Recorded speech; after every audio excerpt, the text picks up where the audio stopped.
नमस्कार दोस्तों, स्वागत है आपका कॉम्पिटिटिव क्लासेज में। आज की वीडियो बहुत खास है। इसमें हम जनरल साइंस के 25 मोस्ट इंपोर्टेंट क्वेश्चन करेंगे जो सभी एग्जाम के पर्पज से बहुत महत्वपूर्ण है। अगर आप मेरे चैनल पर नए हैं तो सबसे पहले मेरे चैनल को सब्सक्राइब कर लेना और पास में बेल आइकन को प्रेस कर लेना ताकि मैं जो भी वीडियो अपलोड करूँ सबसे पहले उसका नोटिफिकेशन आपको मिल जाए। तो चलिए शुरू करते हैं।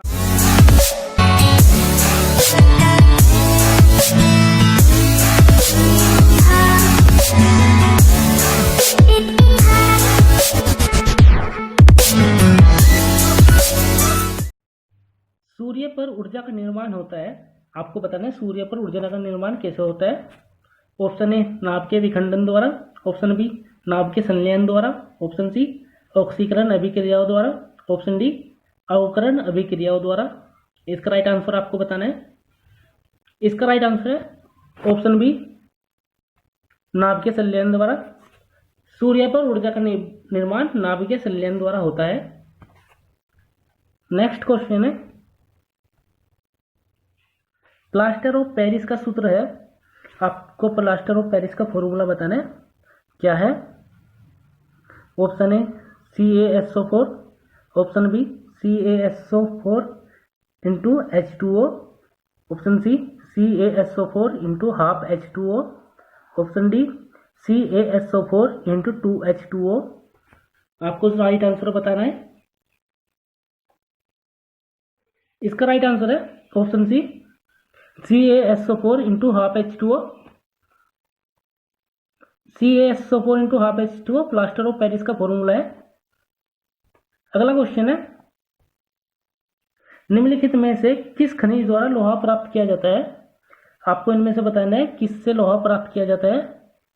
चूने के पत्थर से, पिच ब्लेड से, मोनोजाइट से और हेमेटाइट से। आपको राइट आंसर बताना है।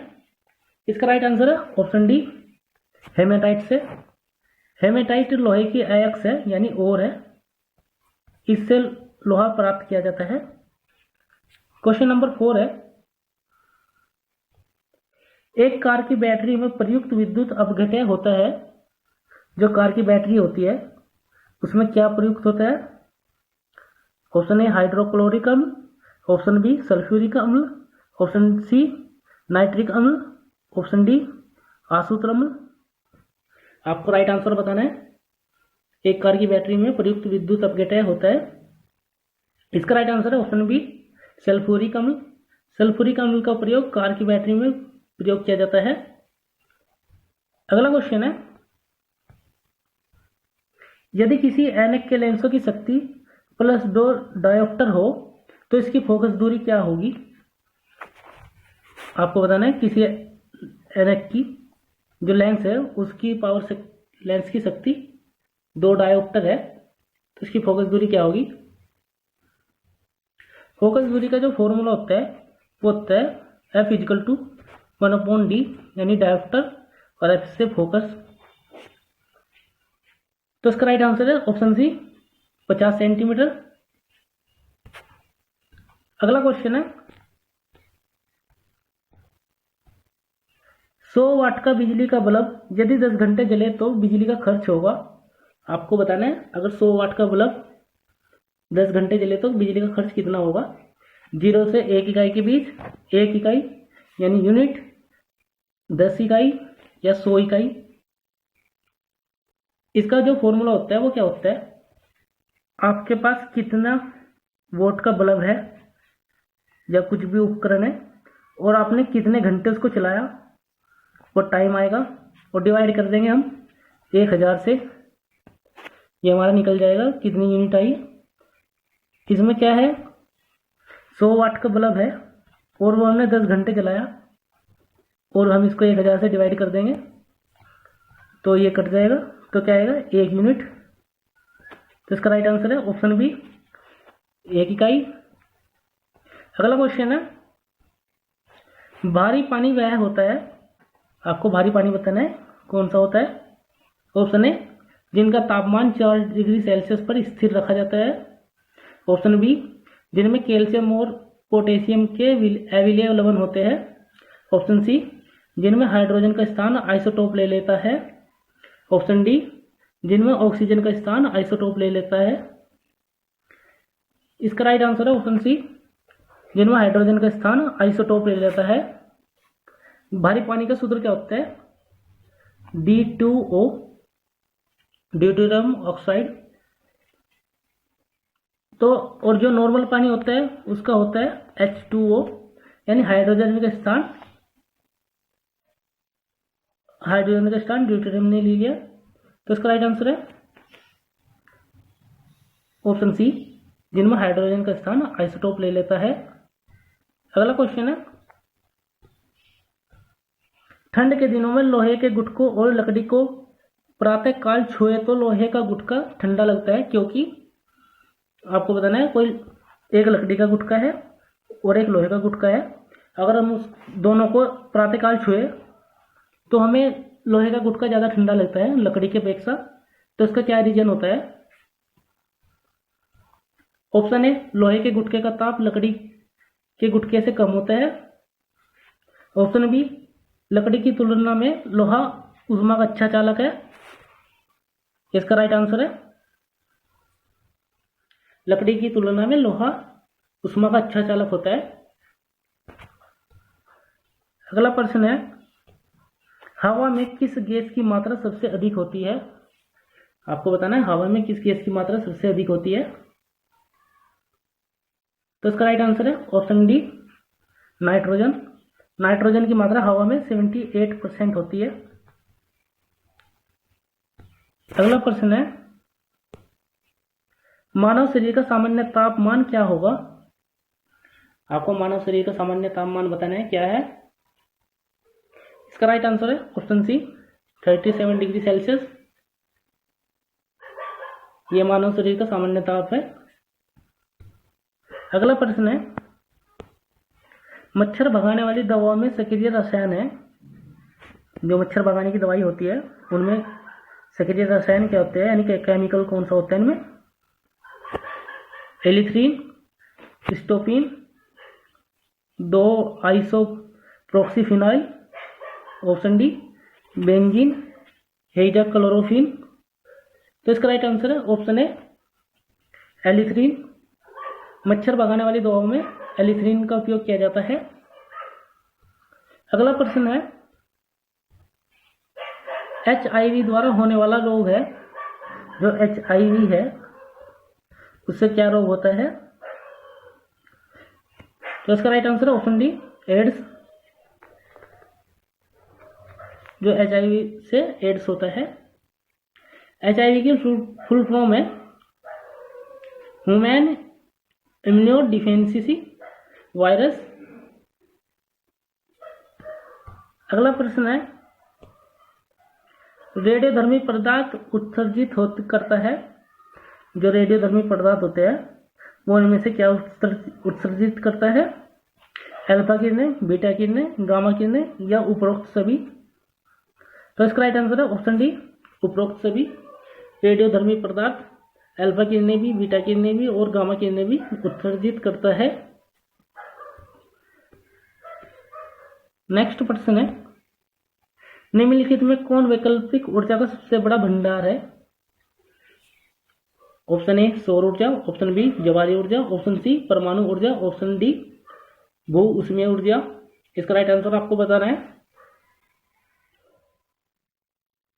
इसका राइट आंसर है ऑप्शन ए, सौर ऊर्जा। जो सूर्य से प्राप्त होती है वो ऊर्जा, उसका सबसे ज्यादा भंडार हमारे पास है। अगला प्रश्न है, जल की स्थायी कठोरता का कारण है, जो वाटर होता है उसके स्थायी कठोरता का क्या कारण होता है? Option A, calcium carbonate, option B, calcium और मैग्नीशियम के क्लोराइड और सल्फेट, ऑप्शन सी, सोडियम और पोटेशियम के क्लोराइड और सल्फेट, ऑप्शन डी, इनमें से कोई नहीं। तो इसका राइट आंसर है ऑप्शन बी, कैल्शियम और मैग्नीशियम के क्लोराइड सल्फेट।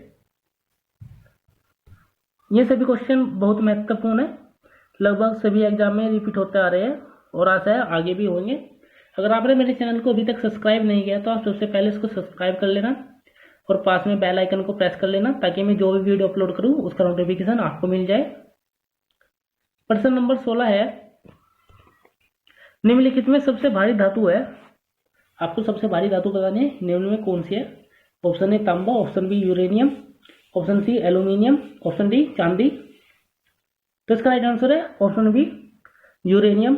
यूरेनियम सबसे भारी धातु होती है। अगला प्रश्न है,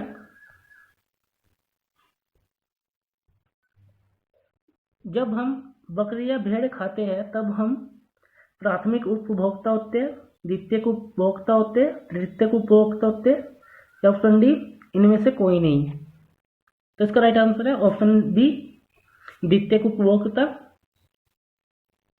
जब भेड़ या बकरी खाते हैं तो हम द्वितीयक उपभोक्ता होते हैं। प्राथमिक उपभोक्ता जो होते हैं वो शाकाहारी होते हैं, द्वितीयक उपभोक्ता सर्वाहारी होते हैं और तृतीयक उपभोक्ता मांसाहारी होते हैं। अगला प्रश्न है, डॉल्फिन वर्गीकृत किए जाते हैं। जो डॉल्फिन होती है वो वर्गीकृत किस में किया जाता है? उसका वर्गीकरण किस में किया गया है? ऑप्शन ए मत्स्य में, ऑप्शन बी उभयचर में, ऑप्शन सी सरीसृप में, ऑप्शन डी स्तनी में यानी मेमल्स में। तो इसका राइट आंसर है ऑप्शन डी स्तनी यानी मेमल्स में। डॉल्फिन को मेमल्स में वर्गीकृत किया गया है। प्रश्न नंबर 19 है, अपरमार्जक क्या है? आपको अपरमार्जक बताना है क्या है। ऑप्शन ए साबुन, ऑप्शन बी औषधि, ऑप्शन सी उत्प्रेरक, ऑप्शन डी शोधन अभिकर्ता। तो इसका राइट आंसर है ऑप्शन डी शोधन अभिकर्ता। अपरमार्जक शोधन अभिकर्ता है। अगला प्रश्न है, जीवन चक्र की दृष्टि से पौधे का सबसे महत्वपूर्ण अंग है। आपको बताना है जीवन चक्र की दृष्टि से पौधे का सबसे महत्वपूर्ण अंग निम्न में कौन सा है? ऑप्शन ए पुप्स, ऑप्शन बी पत्ती, ऑप्शन सी तना, ऑप्शन डी जड़। तो इसका राइट आंसर है ऑप्शन ए पुप्स। जो पुप्स होता है उसमें फीमेल और मेल ऑर्गन होते हैं, इससे ये जनन करते हैं। जो जनन अंग होते हैं वो इन पुप्स में होते हैं। अगला प्रश्न है, निम्नलिखित में से किसमें सबसे अधिक प्रोटीन होता है? ऑप्शन ए चना, ऑप्शन बी मटर, option C soybean, option D अरहर। तो इसका राइट आंसर है ऑप्शन सी सोयाबीन। जो सोयाबीन की दाल होती है उसमें सबसे अधिक प्रोटीन पाया जाता है। नेक्स्ट है, सबसे लंबा जीवित वृक्ष है। सबसे लंबा पेड़ कौन सा है? तो इसका राइट आंसर है ऑप्शन बी सिकोआ। सिकोआ का पेड़ सबसे लंबा जीवित वृक्ष है। प्रश्न नंबर 23 है, एक सामान्य सेल में विद्युत अपघटय होता है।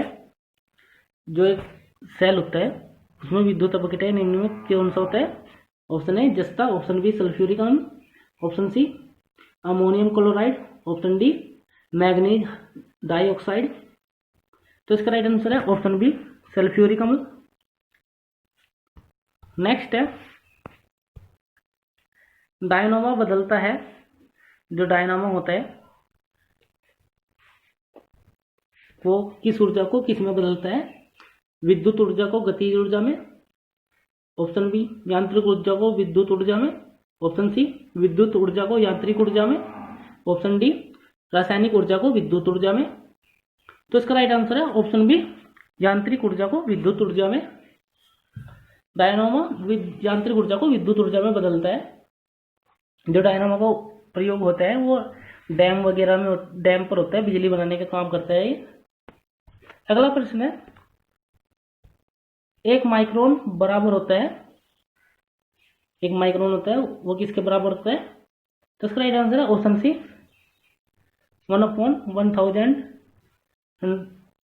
1/1000 मिलीमीटर। ये इसका राइट आंसर है ऑप्शन सी। अगर आपको वीडियो अच्छी लगी तो आप इसको लाइक करना, अपने दोस्तों में शेयर करना और चैनल को जरूर सब्सक्राइब कर लेना। Thank you.